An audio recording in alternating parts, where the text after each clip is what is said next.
Byron, how you doing, man? I'm doing good, Benny. How you doing? Hey, doing great in this fantastic state of Florida. But you have been out of state for a hot minute, going across the country with Donald Trump to some of the darkest blue areas of the country. You were in Detroit. You were in the Bronx. You'd think that you'd be booed out. Hi, I'm a Republican with a Republican president. You'd think you'd be booed out of those cities, but the opposite happened. Yeah, the opposite's happening, Benny, because people in our country are sick and tired of Joe Biden. Let's just call it what it is. They're tired of the failure. They're tired of the lies.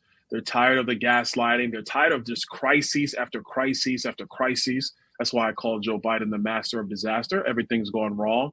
But it's bigger than that. I think you have a lot of voters in our country, Black, Hispanic.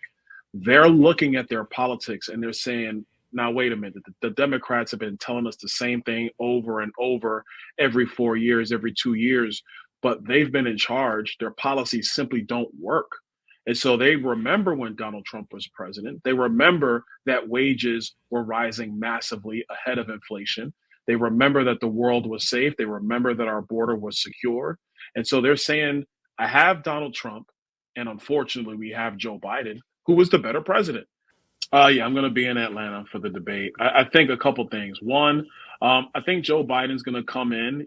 I think he's going to be ready to go. He's going to try to pivot to everything from January 6th to democracies to what happened in Lower Manhattan. But I'll tell you, you fight the crazy left media long enough, all these hits come. What happened to Caroline Levitt today was completely unprofessional by CNN. Look, if you can't take the heat, don't do this. Get out the kitchen. And the truth of the matter is, Jake Tapper has said very disparaging things about Donald Trump on his airwaves, but now he's going to be the moderator. My hope is that Jake takes this seriously, that he is a professional of the highest order, because the truth is that people don't want to hear from Jake Tapper. They don't want to hear from Dana Bash. They want to hear from Donald Trump, and they want to see if Joe Biden even has a defense for his terrible agenda. That's what matters, not these commentators and these TV show hosts. I'll tell you this. The reason why I think you have a lot of hip hop artists who are coming to the side of President Trump, because a lot of hip hop artists, come up out of the hood. And the number one thing is you hustle hard. You do everything you can to try to, make money for yourself, make money for your family. There's times where a lot of them have done things that are illegal and they had to pay that price, but they know what it is to be able to keep money in your pocket and try to build something. And so right now they're trying to do that the positive way through music. And then you have a reckless agenda like Joe Biden, who just wants to tax the heck out of you, wants to stop you from having a lot of the freedoms that you have in this country to create, to build. And they're saying no to that, like so many other Americans. I think this is why the left is so furious about what's happening in polling with different demographic groups, because they think that everybody's just supposed to think the same based upon your race or based upon your culture or based upon your economic status. That's not true. Whether you're rich, whether you're poor, whether you're Black, whether you're white, you want a prosperous America. You want a strong America. You want an America that leads. And nobody's going to get that job done like Donald J. Trump. We know Joe Biden's not going to get that job done. He sucks. We know this. Joe Biden sucks. You just put that maybe on that should just be the campaign slogan. Sometimes the campaign slogans, they just materialize while you're live. So, okay, something that was put up while we were live that was a little premature, but here we go. AOC. So AOC really criticized the rally that Donald Trump had in the Bronx, and then your colleague AOC goes ahead and have her own rally in the Bronx. We have a couple of angles of it. It looks like if you subtract the media, there's about 50 people there at the rally. We have a number of different angles here. Your colleague. Maybe she took some of what little baggies of what Joe Biden's been leaving around DC. We're not sure. She went nuts this weekend along with Mr. Fireman. We call him on the program. And so just your thoughts on this, because AOC was very critical of your rally in the Bronx with the president. She was saying that it wasn't real and that they had to bust people in. And yet AOC's rally looks like this. Just wanted to sort of get your takeaway thoughts on this since you're from there.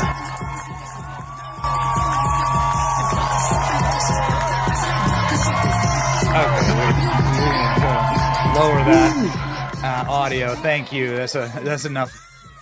Whoa. Okay. All right. The little Let's little wait. baggies of Wait, this wait. stuff. She's got to fix the hair. Okay, she got the hair right. Okay, now she's back. All right. All right.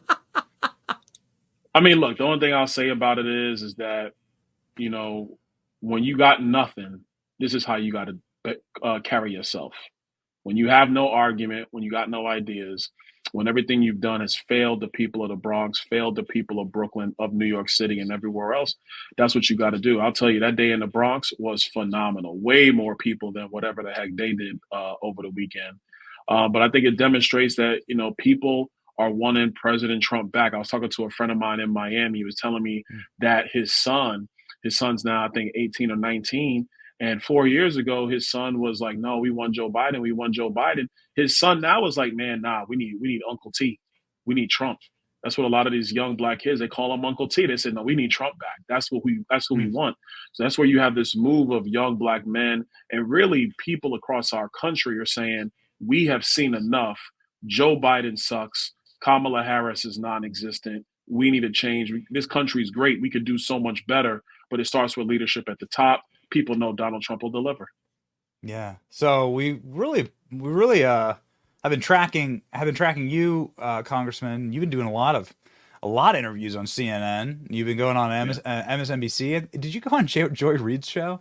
I'm I sure did. you did. I You did. didn't. You Listen, didn't. I'm happy You to see didn't my call her colleagues out. going on there. I'm You glad didn't my call her colleagues are out for going her on Trump. CNN. You didn't call her out for her Trump hair, which is, I'm not an advisor of yours or anything, but I would say, well, if you're against cultural appropriation, why you got a Trump wig on? But Joy apparently, has her own fashion sense. I let her have it. She could take care of it. She got it. it's very impressive, but it also leads, it also lends to a lot of people saying, good for you going into the Lions Den. Trump's going to do that this week on CNN. But also, hey man, what do are you getting prepared to make a jump? And Donald Trump saying he's already picked his VP this weekend. Want to get your thoughts on that? Well, whatever the president does, I'm behind 100%. That's always been my position. I'll tell you, Benny, just even being talked about on that list is a tremendous honor. I was talking to my wife about that, just last night, just how surreal it is. And it's a tremendous honor if that's what he decides to do. I think the bigger thing people want to know is, well, could you do the job? And to Mm, me, the answer is absolutely 100% yes. I'm not just a guy in politics. I spent 17 years in banking, insurance, in financial services. Like Benny, I built myself from the bottom. I started at the bottom in banking, worked my way up.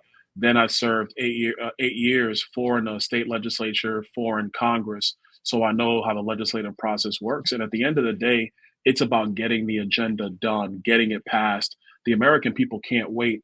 And the only other thing I'll say about it is, look, I know I could do a better job than Joe Biden and Kamala Harris. Like I said earlier, they suck. And so I know I can do a better job than them. I think that probably at least 79% of the audience right now is praying for a debate between you and Kamala Harris. Oh, we would have a good time. The border czar would have a lot to answer for. I have to ask her what border she went to. Not sure. Well, I haven't been to Europe, she says. I feel sorry for me. Okay, Yeah, so neither have I. That don't matter.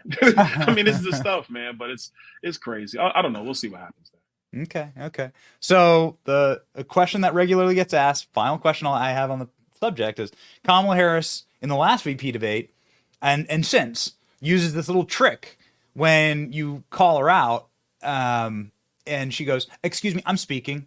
Excuse me, I'm speaking. I'm speaking." We have so many clips of her doing this.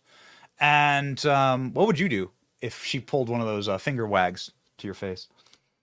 Well, see, I'm very respectable. I respect people, let them talk. She says so many things without saying anything. I probably would just let her talk a lot and then just step in and correct her with the facts and with the truth. If the finger wag came up, it's only will probably be because I'm having to defend myself against some gaslighting. And at that point, then you just have to stand firm and say, no, you had your opportunity. I've let you talk this entire time. Now I'm going to speak. And then you make your point. But look, at the end of the day, she's had 4 years in this job, 2 years in the Senate. She was an AG, a terrible AG in California. She has nothing to show for her time in service, the same way Joe Biden has nothing to show for his 50 years except disaster everywhere. And at the end of the day, that's what matters. That's the issue. And that's why I believe Donald Trump's going to be the next president. Man, I can just see it, man. I can just see that Joe Biden sucks. I can see the official bumper sticker. Yeah, Joe Biden sucks. It's like that's kind of all. That's the messaging. That's all. That's all. You need. Hotcakes, Benny. It'll No, go like what? hotcakes, baby. No wonder you're so good at this job, Congressman. No wonder. No wonder. Ladies and gentlemen, you should for more spitting fire, you got to follow the congressman on social media. Nearly millions of people, can't be wrong. He's on his way. Look at this, 675,000 followers for Byron Donalds. Get on in there, and ladies and gentlemen, this man is a fighter. Godspeed, Congressman. Thank you. Hey, take it easy, Benny. Thanks. All right.